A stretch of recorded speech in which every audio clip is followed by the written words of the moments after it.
kebiri manusia yang begitu Pak. Soalnya ya bukan manusia itu biadab kok ya. Dia nggak memikirkan masa depan anak sekolah begitu. Tapi yang terjadi anak kecil kan. Itu kalau setimpal bagi kita tuh nggak bakal mungkin Bu. Kalau saya dimatiin lah, kalau dia maksudnya ya seberat-beratnya lah. Dia maksudnya ini buat contoh yang lainnya itu. Mereka itu seolah-olah kasus begini bukan cuma sekali dua kali loh Bu. Udah sering banget. Menurut saya tergantung dari sanksi hukum yang berlaku sampai saat ini masih terlalu ringan ya Bu ya. Karena pedofil ini semacam sudah menjamur ke masyarakat sehingga mereka itu hukumannya terlalu ringan, mereka semaunya aja. Mungkin di atas 10 tahun ya. Kalau untuk hukuman mati atau hukuman seumur hidup kayaknya itu terlalu Oke, bisa terlihat ya dari respon masyarakat pun mereka terlihat memang gemas sekali dengan predator anak ini. Pak Aris, kalau catatan Anda ini kan dikatakan dikebiri kebanyakan hukuman mati, hukuman seumur hidup seberat-beratnya. Kadang kita juga lupa, kita terlalu berfokus pada pelaku. Bagaimana dengan korban? Sejauh ini dari pengalaman Anda, berapa banyak korban yang memang tertangani 100% kembali pulih setelah trauma? Sangat-sangat sedikit ya. Ketika dia mengalami kejahatan seksual seperti itu, kalau itu apalagi kalau tidak direhabilitasi atau tidak mendapatkan pelayanan apa yang kita sebut namanya psikososial terapi, maka anak-anak ini akan sangat potensial sekali menjadi pelaku pada usia-usia tertentu.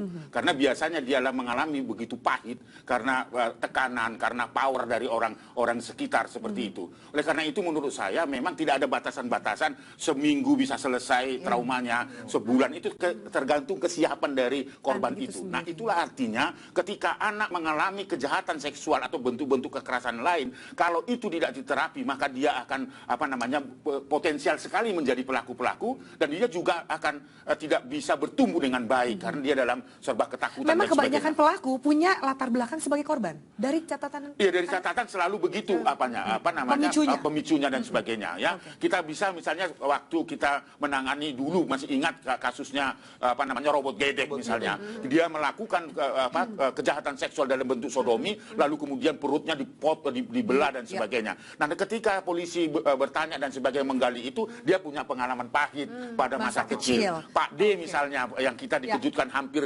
70-an korbannya juga, dia melakukan kejahatan seksual pada anak. Ketika anak itu melawan, lalu kemudian dia bunuh dan dia mutilasi dan dia buang di dalam kardus dan sebagainya. Jadi kasus Kalideres itu sebenarnya kasus tahun 2000-an juga terjadi. Nah, ini kalau tidak pelaku itu selalu mengatakan seperti itu. Nah, inilah betapa pentingnya ketika anak mengalami kekerasan atau kejahatan seksual, kalau tidak diterapi, maka dia itu sangat potensial juga akan menjadi pelaku-pelaku pada masa depan. Ini kan menghancurkan kehidupan anak itu. Oke, baik. Saya akan mengajak Anda semua, sekali lagi boleh kita putar. Kami punya data berapa kasus yang terjadi kekerasan anak dari tahun ke tahun. Boleh kita simak bersama-sama. Di tahun 2015 saja ini kasusnya sudah tinggi sekali. Betul. Lalu bagaimana? Baik, boleh kita lihat nah data kejahatan seksual pada anak. Ini di tahun 2015 saja 58% dari 1.726 kasus adalah kasus kejahatan seksual. Dan angkanya ini semakin tinggi trennya. Silakan, ada yang mau berkomentar? Ya, sekarang ketika kejahatan semakin tinggi, ada penyelesaian yang tidak benar. Ya. Kalau ada penyelesaian tidak benar, penegakan hukumnya benar, harusnya kan menurun. Artinya ada kegagalan bagaimana menyelesaikan perkara. Ya, di antara tadi, bagaimana sikap masyarakat. Atau logikanya dibalik, semakin banyak kasus yang terungkap di masyarakat. Tidak bisa juga. Tapi kan seharusnya yang sebenarnya normal yang sebenarnya harusnya turun bagaimanapun. Kan ada penyelesaian. Tapi kalau semakin besar tidak ada penyelesaian. Artinya ada kegagalan di situ. Artinya apa? Di ujungnya harus dibenarkan. Ketika di awalnya udah bagus prosesnya, caranya, mekanismenya, tapi ada di ujung penaltinya. Karena tidak efek jerak tadi, karena hukumannya ringan-ringan. Mereka dihukumnya tenang aja. Di samping itu tidak ada perlindungan terhadap korban. Korban juga menyebar, kata Pak Sari tadi, menyebarkan lagi. Jadi semakin tinggi deretnya, bukan deret itu, deret sekali. Ketika deret sekali tidak didukung oleh penegak hukum misalnya mengali. Dan jadilah kemudian predator anak di mana-mana. Baik, dari DPR Pak. Ya, sekali lagi saya ingin melihat yang tadi bahwa dua hal ya. Satu adalah kenyataan fakta-fakta empirik menunjukkan bahwa para predator itu adalah mereka yang pernah terjadi, pernah disodomi, ya kan? Apa poinnya? Poinnya ini harus kita potong begitu, ya, harus kita potong. Kenapa? Karena kalau tidak dipotong maka akan jalan terus. Rehabilitasi misalnya Bu Menteri ya, rehabilitasi sekarang kepada korban. Tapi yang sudah dipenjara apakah ada rehabilitasi? Tidak. Tidak ada kan? Maka dia kemudian jadi lagi. Kemudian anak yang jadi korban, siapa yang jadi korban ya? Ketika rehabilitasi tidak tuntas, maka nanti akan kembali dia. Kenapa? Karena penyakit itu sebabnya saya katakan tadi harus ada sistem yang memotong penyakit ini. Kalau kita anak-anak sakit itu ada yang diinfus bisa, ada yang obat bisa, ada yang harus diamputasi.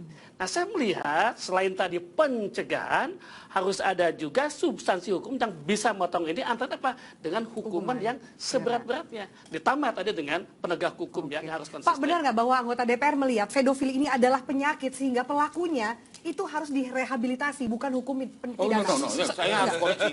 Pedofili bukan penyakit. Ya. Bukan. Itu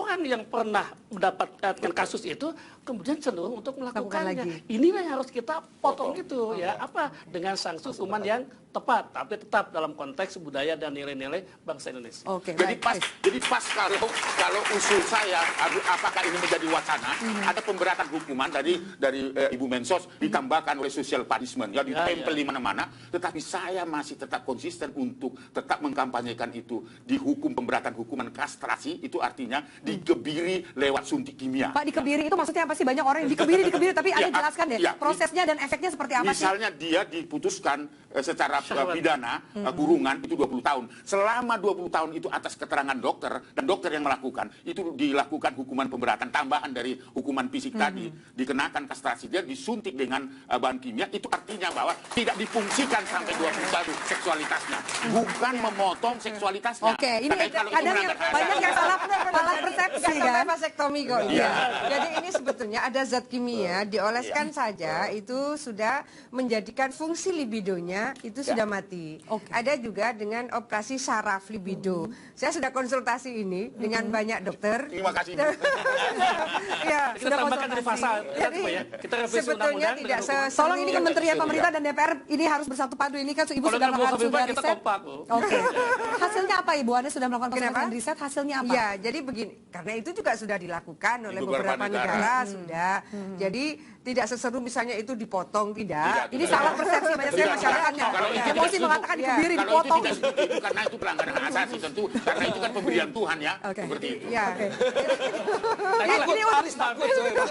Ini untuk meluruskan juga pendapat dan juga perspektif masyarakat ya. Seksualnya Saraf dihalangi. libidonya itu bisa mematikan saraf libido. Itulah bagian-bagian atau jenis-jenis sanksi yang saya katakan tadi memotong itu ya. Kalau misalnya penjara tanpa rehabilitasi, maka dia pulang, dia terus jalan, ya kan? Kemudian orang yang pernah korban rehabilitasi tidak tuntas, kemudian dia akan menjadi pelaku. Itulah saya katakan tadi ada suatu aturan hukum yang bisa katakanlah memotong penyakit ya atau memotong kebiasaan yang tadi. Oke, kembali ke Pak Aris. Pak Aris, Anda katakan sedikit sekali korban ini yang mendapatkan proses rehabilitasi hingga selesai. Kenapa? Apa masalahnya? SDM kah? Anggaran kah? Skill kah? Ya, saya kira banyaknya keterbatasan, katakanlah tenaga-tenaga sumber daya ya, misalnya psikolog yang datang, psikiater dan sebagainya. Itu kan harus dibantu dengan itu.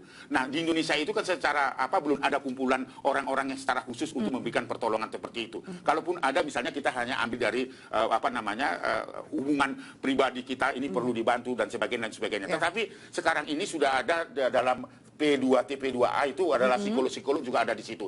Tapi persoalan sekarang ini belum begitu komprehensif ketika itu terjadi terus bisa bergerak dan sebagainya. Tapi dengan tadi ada standar yang sudah itu sudah mungkin bisa dilakukan.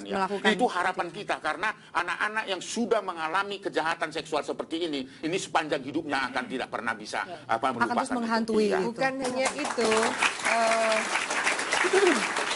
Data di Komnas Anak, data di Kementerian Sosial, kita melihat ada sesuatu yang lebih memprihatinkan kembali bahwa anak-anak yang menjadi korban sodomi dia ketika edik, dia tidak hanya melakukan sodomi terhadap adik umurnya, tapi kemudian adik umur dan binatang, adik umur dan binatang. Dan binatang. Jadi kita punya peta seperti itu di daerah tertentu. Setelah dia sodomi adik umur itu bebek, setelah adik umur itu ayam, tapi setelah adik umur lalu kambing, setelah adik umur itu babi. Binatang, Ibu? Jadi sudah ada split personality yang ditimbulkan akibat traumanya dia. Jadi Profesor Salita misalnya menyampaikan itu simptomnya kita tidak bisa mengukur kapan ini akan muncul. Jadi kita tidak bisa bilang bahwa ini sembuh total. Oleh karena itu recovery psikososial itu menjadi sangat penting. Nah sekarang ini saya sudah meminta teman-teman di Kementerian Sosial, kita sedang menyisir untuk MOU dengan fakultas-fakultas psikologi yang terdekat dengan balai besarnya Kemsos. Karena apa? Ini kita seringkali mensosialisasikan, jangan begini ya, jangan begini loh. Kalau sudah terlanjur bagaimana? Oh, Anda datang ke sini loh, di sini free of charge loh, di sini kita punya banyak counselor loh.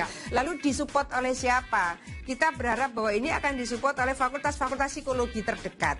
Dari 7 balai besarnya Kemsos, insya Allah sekarang kita sedang siapkan untuk memberikan counseling bagi siapapun, tidak hanya persoalan bagi siapapun, terbuka untuk siapapun bisa datang. Baik, terima kasih. Kita harus sudah, Bapak-bapak dan Ibu, kami akan lanjutkan pemirsa. Lalu ketika kondisinya saat ini Indonesia darurat predator anak, kapan Indonesia bisa bebas dari predator anak? Kami lanjutkan sesaat lagi. Tetaplah di Forum Indonesia.